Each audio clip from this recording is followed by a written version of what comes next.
Ó, eu já vou começar o Galeria Pet de hoje deixando um alerta pra você, hein? Prepara o fofurômetro porque ele tá prestes a explodir. Começando aqui, ó, por este coelhinho super simpático dividindo uma maçã com a tutora dele. É isso aí, alimento rico em vitaminas, saudável. Tem também aqui, ó, este ratinho comendo um biscoito enquanto recebe um carinho. E detalhe, de cabeça para baixo, né? Dá pra ser mais folgado do que isso, gente? Fala sério. E ainda uma amizade inusitada, um pássaro e um hamster convivendo numa boa. Quem diria, hein? Um show de fofura estes dois. Mas, ó, eu, com toda a educação, vou pedir pro passarinho aí, ó, ter paciência, porque hoje o nosso tema não tem nada a ver com aves, e sim com roedores e lagomorfos. Palavrinha difícil, né? Mas eu já explico para você. Os lagomorfos são uma ordem de pequenos mamíferos herbívoros. Muita gente até pensa que eles são roedores, mas eles não são. Entre eles estão as lebres e os coelhos.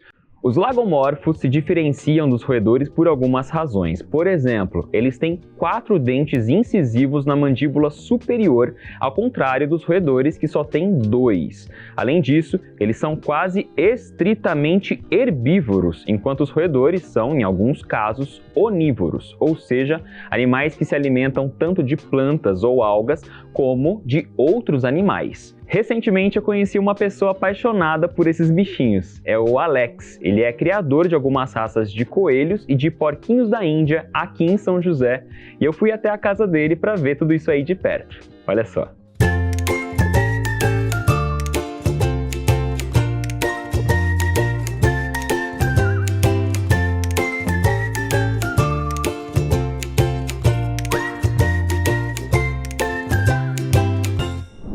O Alex é um apaixonado tanto por roedores quanto por lagomorfos, é por isso que ele já cria esses animais há 12 anos, né, Alex? 12 anos. 12 anos, mas é uma paixão que começou há 12 anos ou já vinha de antes? Já vinha de antes. Desde quando? Desde quando eu nasci em Diadema, São Paulo, meus pais já cuidavam, eram caseiros, então já tive contato com cavalo, com galinha, com pato, com coelho, sempre tive contato com animais, então foi crescendo ainda mais. Aqui no seu colo tá o? Esse é o Soap. O Soap, e aqui comigo? A Ruby. A Ruby, que é uma coelhinha e ele é um porquinho da Índia, Isso. Mas de raças específicas, né? Qual é a raça dela? Ela é uma Netherlandarf, o coelho anão. Coelho anão. Seria a menor espécie de coelho, é isso? É a espécie que temos de coelho hoje em dia no Brasil e por fora. Ela tem 1 aninho, já Ela é tem considerada adulta. Isso. Tanto que ela tá prenha. Já tá prenha até. Tá esperando filhotinhos Exato, aqui. tem filhotinho. E desse tamanico que ela tá, ela não cresce mais. Não, ela pode ver que eles já atingiram 1 ano, eles não vão crescer. Ela pesa 900 gramas. Por causa dos filhotes. Sim. Senão ela ficaria presa menos até. Menos ainda. O macho é um pouquinho maior. O macho é um pouquinho maior.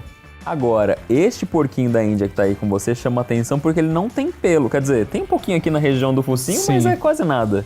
Existem 2 raças de porquinho da Índia que não tem pelo. Os skinnies, que são eles que têm um pouquinho de pelo só nessa parte, na região da narina e nas patinhas, que parecem um sapatinho. Sim. Já os Brownies, que já tem um pouquinho mais de pelo. E você tem noção mais ou menos de quantas raças, tanto de coelhos quanto de porquinhos da Índia, existem? Sim. Como eu sou associado a uma associação norte-americana, ARBA, de coelhos temos hoje em dia 52 raças reconhecidas. Então tem 52 raças diferentes, não só os Netherlandarf, Gigante de Flandres, Minilope, e de porquinho da Índia tem 23. E todas essas espécies podem ser domesticadas, podem ser animais de estimação? Sim, com certeza. Tem as suas diferenças, tem os manejos de cuidar diferentes, mas todas são dóceis e dá para ser domesticado. Qual que é a associação que você faz parte? Norte-americana ARBA. ARBA. Isso. E justamente focada nesses animais, Ela é isso? criou todos os padrões de cada raça. Então, ela denomina quais as características que tem que ter esses coelhos e os porquinhos da Índia para ser reconhecido como raça. Inclusive para participar de alguns eventos, assim como cães e gatos participam, né, de alguns eventos focados em raças e em características específicas, você também participa com seus animais de alguns desses eventos, né? Ela vai entrar no próximo ano, que agora ela está prenha, eu tenho um tempo para fazer o manejo, ela voltar com a pelagem, mas ela vai estar entrando o próximo ano. E o que é analisado? O que são esses eventos? O padrão da raça, ou seja, vai olhar as características, dentição, tamanho de orelha, o peso, a qualidade da cor, se ela está conforme, os olhos, a saúde inteira do animal é avaliada. Você, além de participar dessas exposições, é um criador, ou seja, você também comercializa esses animaizinhos. Sim, no nosso criatório. Obviamente de uma maneira legalizada. Mas você, como um amante dos animais, tem algumas preocupações. Por exemplo, a gente sabe que são animaizinhos que têm várias crias ao longo do ano, então poderiam ter inúmeros filhotes. E você tem essa preocupação Sim. de não deixar que essas crias sejam tão próximas, né? Que tenham um espaçamento entre elas. Por quê? Principalmente como eu participo de exposição, então os Netaland Dark é a única raça que eu crio dos coelhos. Eu tiro 2 crias. Para o quê? Para eu preparar o coelho. Se eu quero ter um coelho para exposição, eu tenho que preparar e escolho sempre no ninho, quando ele tem as qualidades. E também para não cansar a fêmea. Agora, já dos porquinhos, tem uma lista de espera, eu já denomino. Vejo que o cliente quer estar em procura, aí eu vou tirando as crias. E costumam ser animais sempre assim, tranquilos, como esses dois, porque eles estão aqui de boa no nosso colo enquanto a gente conversa. Mas a gente sabe que existem alguns coelhos, alguns porquinhos da Índia que são mais agitadinhos, mais assustadinhos, né? Tudo que vai depender do manejo que o dono tiver. Se o dono tem um manejo que deixa muito aberto, ele muita liberdade, não tem muito contato, aí eles ficam mais a risco.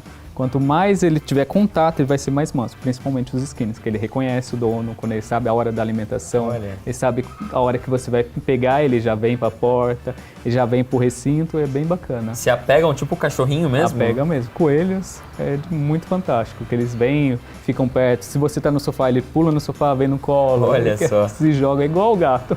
E para cuidar é tranquilo? Eu acho, tem que conhecer a raça. É bom conhecer, é bem tranquilo, mas é bom conhecer a espécie antes de pegar. É isso, vai levar um bichinho para casa, tem que buscar se informar a respeito dessa espécie antes, né? E como é que você faz isso? Consultando quem entende do assunto. Por exemplo, doutora Janaína, que é médica veterinária e também bióloga, especialista também nessas espécies, né? A gente está falando de lagomorfos, como as duas que estão aqui com a gente, né? A Rubi e a Pluma. Pluma. Que é de uma outra raça de coelho, mas também dos roedores. Você entende do assunto, né, doutora? Sim. O pessoal confunde muito, né? Porque eles roem e acham que são roedores também, né? E aliás, quais são, né? Porque não é uma só. Quais são as principais diferenças? Por que a gente dá esses nomes diferentes? Roedores para alguns animais e lagomorfos para outras. Na verdade, são a família deles mesmo, né? A ordem, né? Então, a ordem dos lagomorfos inclui os coelhos, roedores são os hamsters, chinchilas, porquinho da Índia, gerbil, são os menorzinhos, né? Quer dizer, não é porque tem um dentinho grande que é tudo roedor. Não, de ambos os dentes crescem a vida toda e por isso eles precisam roer, mas são de ordens diferentes. Mas cuidados também são diferentes ou são mais ou menos parecidos na hora de cuidar de um bichinho desse como pet? São parecidos, mas cada um tem sua peculiaridade, né? Vamos começar pelos coelhos, então, né? Que são esses animaizinhos que estão aqui com a gente. Por mais que sejam raças diferentes, quais são os principais cuidados que um tutor precisa ter para garantir qualidade de vida para um coelho no ambiente doméstico? O principal é a alimentação, né? Então, como eles têm um intestino bem complexo, né? Tem um seco bem longo, a gente até compara os coelhos com cavalos. Eles, na parte de intestino, são muito parecidos. Então, assim como os cavalos, os coelhos precisam de feno, é a base da alimentação deles. Feno? 70% da alimentação deles é feno. Caramba! Então, eles precisam estar ali mastigando o tempo todo, de muita fibra, para funcionar tudo bem, né? O que acontece bastante é o pessoal levar ração, né? Aquela ração de coelho que é mais compridinha e tal, e dá só aquilo. Então, só aquilo não basta. Não, a ração, na verdade, é o mínimo que tem que dar. A gente dá, assim, para um coelho desse tamanho, umas 2 colheres de sopa por dia. E tem muita gente que atribui a cenoura ao coelho, né? Que é aquela coisa popular mesmo. Cenoura pode, outros vegetais podem? Pode, mas assim, tudo com quantidade moderada, né? Não dá muita vontade. Mas eles gostam de frutas, então assim, as frutinhas mais durinhas, maçã. Eles comem também banana, melancia, tudo sem semente, né? Sim. Lembrar de tudo tirar semente. Morango, eles gostam bastante. E dos legumes, beterraba, cenoura, abobrinha, pepino, Eles gostam bastante também. Tudo isso pode também para os roedores? A gente está falando de porquinho da Índia, de rato, de hamster, pode? Pode sim. Tem que tomar cuidado com algumas frutas, né, que pode intoxicar. Uva, abacate, até a banana mesmo tem que dar pouca quantidade porque ela é bem calórica, né? Entendi. Senão acaba engordando muito eles. E aquela mistura de sementes que normalmente a gente vê sendo vendidas para hamsters, para ratinhos, né? Que tem muita semente de girassol, por exemplo, pode?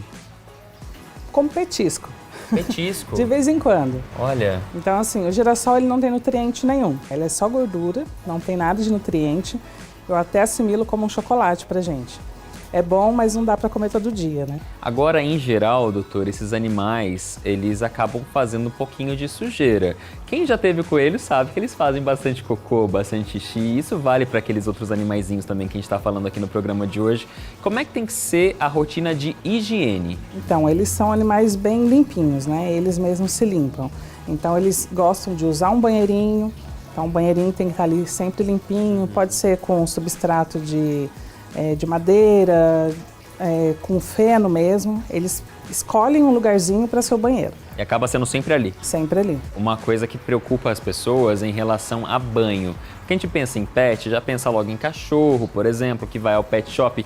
Precisa dar banho nesses bichos? Não tem necessidade. Só se acontecer alguma coisa que sujou muito, fez um cocôzinho mais mole, sentou e grudou, derrubou alguma coisa. Mas, no geral, eles mesmos se limpam. Esses mais peludinhos, assim, é uma tosa de vez em quando, é legal fazer.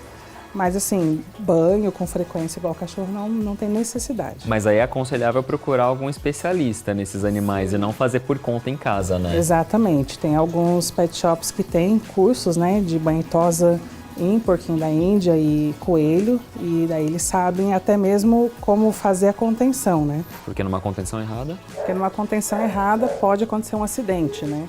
Porque eles têm força de musculatura, mas os ossinhos são bem frágeis. E quais podem ser os riscos de um banho mal dado ou de uma tosa mal feita? Ele pode fazer força nas patas traseiras e quando tem alguma coisa segurando, faz uma força contrária e o ossinho acaba estourando. Sim. Então eu já atendi um coelhinho que quebrou o fêmur numa contenção mal feita no banho tosa. Olha só. Porque a pessoa não tinha treinamento para esses bichinhos. Fora risco provavelmente de dermatite, alguma coisa porque não secou direito, por aí vai. Não secar direito, passa a máquina neles muito baixa. Então, assim, principalmente os mais peludos, é igual um cachorrinho muito peludo, Sim. né? Se passar uma máquina no animalzinho que não pode dar uma dermatite. Rotina de visita ao veterinário tem uma frequência média que é indicada? Pelo menos uma vez por ano, Sim. para fazer um check-up, né? Se houver alguma coisa diferente, procura antes, mas assim, o check-up é uma vez por ano. E o que seria alguma coisa diferente? Que sinal que esses bichinhos podem dar ou quais sinais eles podem dar para a gente ficar em alerta? Opa, tá na hora de correr pro veterinário. Principalmente parar de comer ou diminuir a quantidade que come, ficar se isolando muito, se escondendo, queda de pelo, coelho tem bastante sarna de ouvido, quando não é cuidado muito bem, tem sarninha de ouvido. Cocô, se estiver mole ou não estiver fazendo cocô, é bem preocupante. São os sinais principais, assim. E antes de ir embora, depois desse papo tão rico, tão cheio de informações, vou fazer um registro para nossa Galeria Pet. Olha a foto aqui. Muito bom ter vocês aqui no programa, pessoal. Obrigado mesmo, viu? Lindos os bichinhos, né? Mas, nem todo roedor é bem-vindo em determinados contextos. Ratos, por exemplo, podem ser considerados pestes urbanas e também transmissores de doenças. Existe um decreto-lei de 1946 que regula o regime de combate a esses animais e das práticas de anti- e desratização no país todo. O texto regulamenta vários pontos para garantir a saúde pública. Um deles proíbe o acúmulo de lixo, restos de cozinha ou materiais orgânicos de qualquer natureza que possam atrair ratos ou então facilitar a procriação deles em locais impróprios. Caso haja incidência de ratos, é obrigatório comunicar às autoridades sanitárias. Além disso, em alguns casos, o responsável pelo local pode ser multado.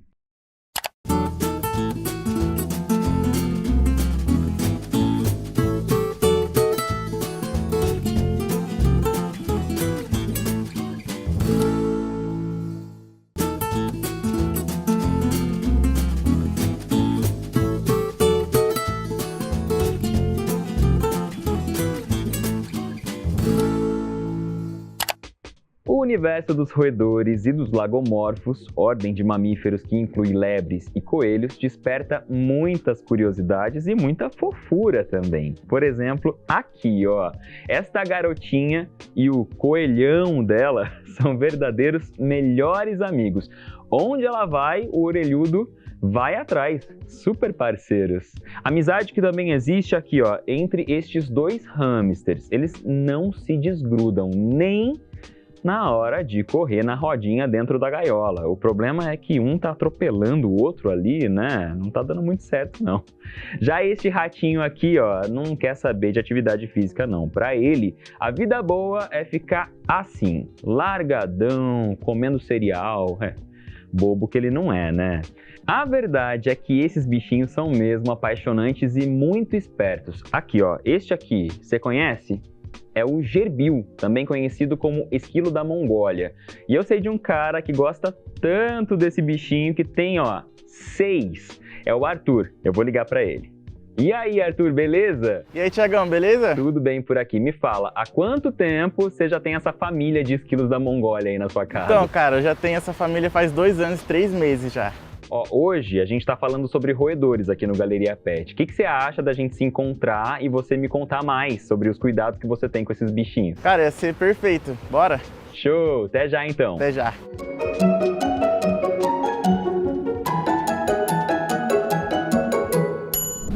O Arthur é um cara doido por esses bichinhos assim, ó, que são pequenininhos, mas que tem um lugar grande no seu coração, não é isso?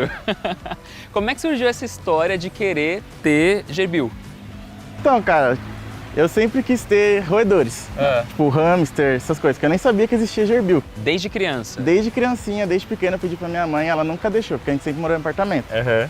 Aí ela falava, ah, você só vai ter quando você comprar com seu dinheiro e tal. É aquele velho medo das mães de levar o bichinho pra casa e sobrar pra ela cuidar, né? Exatamente. Aí, cara, eu comecei a trabalhar. No meu primeiro salário eu já comprei eles. Fui lá na loja lá e comprei um pretinho e essa daqui. Pegou 2. É. Na teoria, achando que eram ou 2 machos ou 2 machos. fêmeas. É. Mas não eram. Não era. E aí?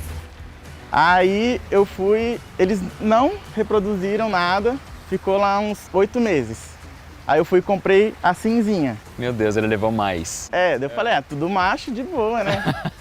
Aí a cinzinha foi e ficou buchuda, né, do pretinho. E aí a tua família, que até então eram de 2, depois de 3, virou... 6. Viraram 6. E pra cuidar dessa galera toda, que daí você começou a ter mais esse cuidado de separar macho e fêmea, né? É, então, aí eu levei na veterinária pra ver como que cuidava. Porque eu só descobri que nasceu depois que nasceu. Já tava tudo lá. Eu fui limpar o terrário deles, aí eu tirei o feno por cima, tava lá eles deitadinhos. Olha só, e isso é uma preocupação interessante, porque não só gerbil, né, que é o esquilo da Mongólia, como os outros roedores, rato mesmo, hamster, enfim, eles reproduzem rápido, lógico, cada espécie com as suas particularidades, mas é uma reprodução rápida. Então, se o tutor não tivesse cuidado de saber quem é macho, quem é fêmea, a família cresce consideravelmente e aí você tem que cuidar dessa galera toda porque você é o tutor, você é o responsável. No teu caso, você separou. Hoje você tem um terrário de macho e um terrário de fêmea. Isso.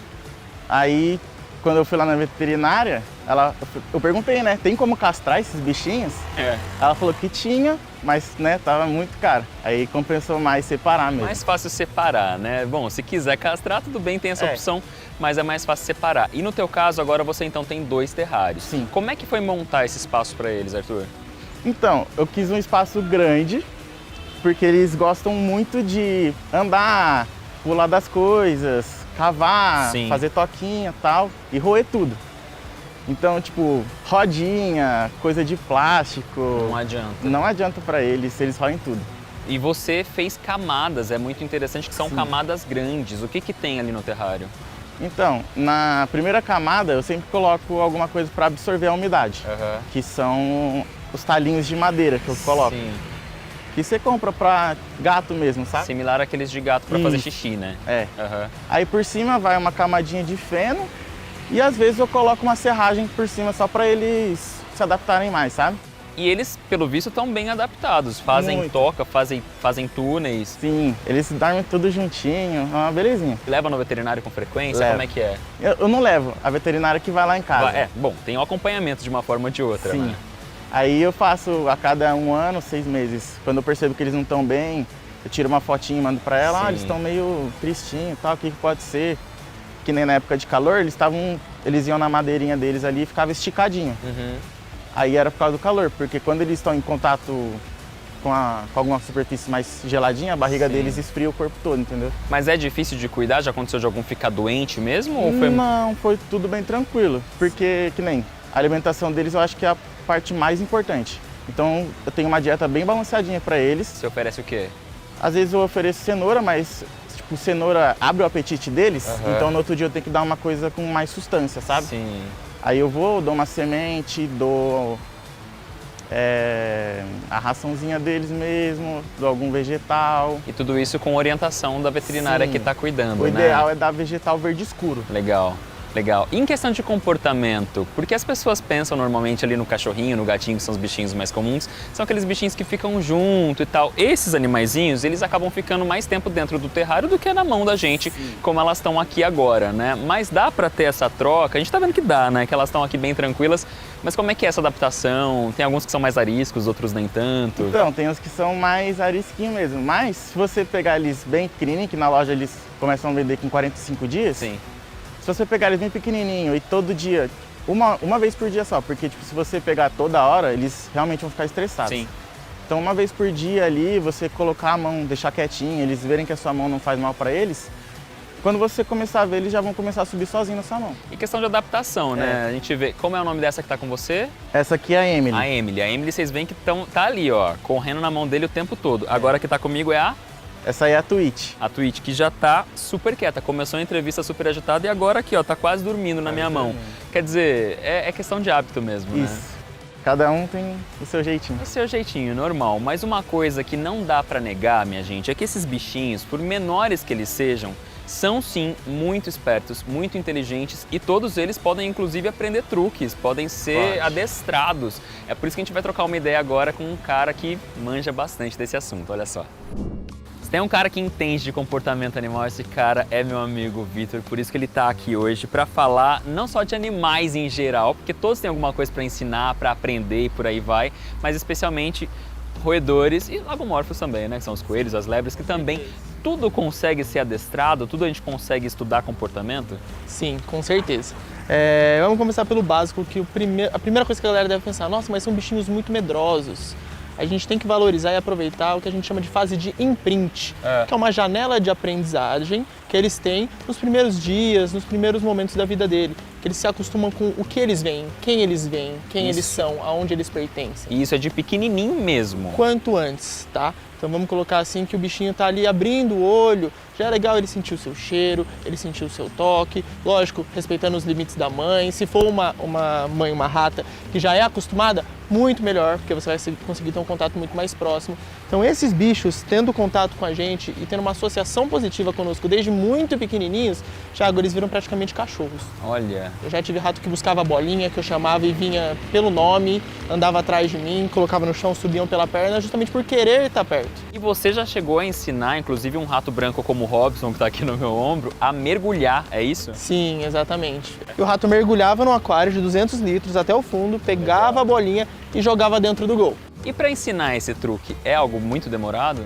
Olha, não é demorado se você tiver a técnica certa, utilizar a intensidade certa e tiver as ferramentas certas. Vou dar um exemplo para você bem básico. A água tem que estar numa temperatura correta, o cheiro da água, o aroma da água tem que estar numa temperatura correta. Porque esses animais aqui, eles são muito inteligentes na questão olfativa. O que isso quer dizer? A gente sente o cheiro de um bolo, a gente fala bolo de chocolate. Ele sabe o quanto de farinha tem, quanto de ovo. Ele descobre a receita só com o cheiro. Justamente. Então, se acaba saindo um pouco do que eles estão acostumados, pode acabar que eles ficam um pouco mais ressabiados, esse tipo de coisa. Ou seja, antes de você sair aí ensinando um truque qualquer, seja para o seu roedor ou qualquer outro bichinho, consulte um especialista no assunto, estude para você não acabar levando esse animalzinho para uma situação até perigosa para ele, Com né? certeza, com certeza.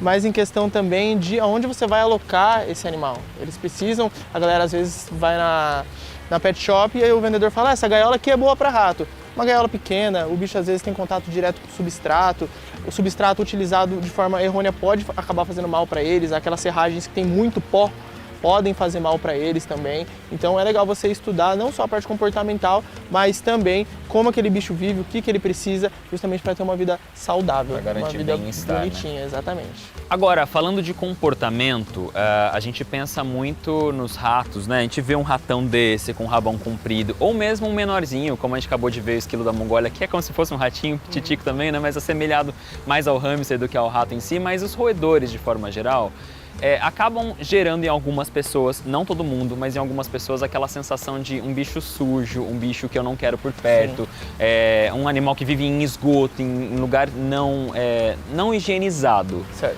Isso porque a gente sabe que existem sim pragas urbanas e, enfim, isso é um outro ponto. Mas quando a gente fala de animais domesticados, a gente precisa ter essa preocupação? Eu sinto, Tiagão, que é uma questão cultural. Igual a gente fala das serpentes, muita gente tem medo e você fala, por quê? Acaba sendo um pouco irracional, mas é porque esses bichos, justamente por serem considerados pragas urbanas, eles trazem algum incômodo pra gente. Mas eu acho que é uma questão de um senso comum mesmo. A partir do momento que você conhece um bichinho desse, você tem um contato e você vê que você vivencia situações e vê que ele pode realmente desenvolver amor, que ele pode desenvolver carinho, você muda de ideia, entendeu? Mas você tem que estar aberto a isso. E não é todo mundo que vai querer passar por cima desse medo, né? E a gente entende, não tem problema nenhum. Esses animais, apesar de a espécie ser próxima desses ratos ratazanas, de esgoto, etc., são animais que são há muito tempo criados e geneticamente selecionados em cativeiro. Tanto que você vê que eles nem têm medo da gente mais nessa altura do campeonato. Essa espécie era para ser uma espécie muito medrosa, mas justamente por estar há muito tempo sendo criado em cativeiro, a genética proporciona, lógico, que esses bichos fiquem cada vez mais próximos da gente, com menos medo, e a gente consiga ter esse contato mais próximo e até chegar a adestrar. O que nada mais é do que mais uma prova da inteligência e da esperteza deles. Sim, com certeza. Eles sabem que a gente acaba beneficiando eles de alguma forma, né? Então eles ficam assim, ó, bonitinhos.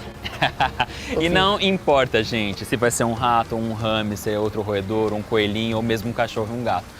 Todos os animais precisam ser tratados com muito carinho e com muito respeito. É por isso que eles acabam ficando assim, ó, sem vergonha de tudo, vão pro nosso ombro. É isso, e a gente adora.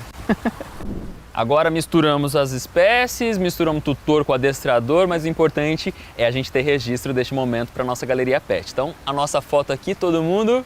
Muito bom ter a participação de vocês, gente. Valeu mesmo e até a próxima, viu? E ó, você que está assistindo também pode participar do nosso programa. Seja enviando fotos e vídeos dos seus pets para eles aparecerem aqui no feed da nossa galeria, seja sugerindo algum tema para os próximos episódios. É só mandar uma mensagem para a gente no Instagram. Dá para acessar apontando a câmera do seu celular para este QR Code que está aqui aparecendo na tela. Eu tô esperando, hein? Até o próximo Galeria Pet, pessoal. Tchau!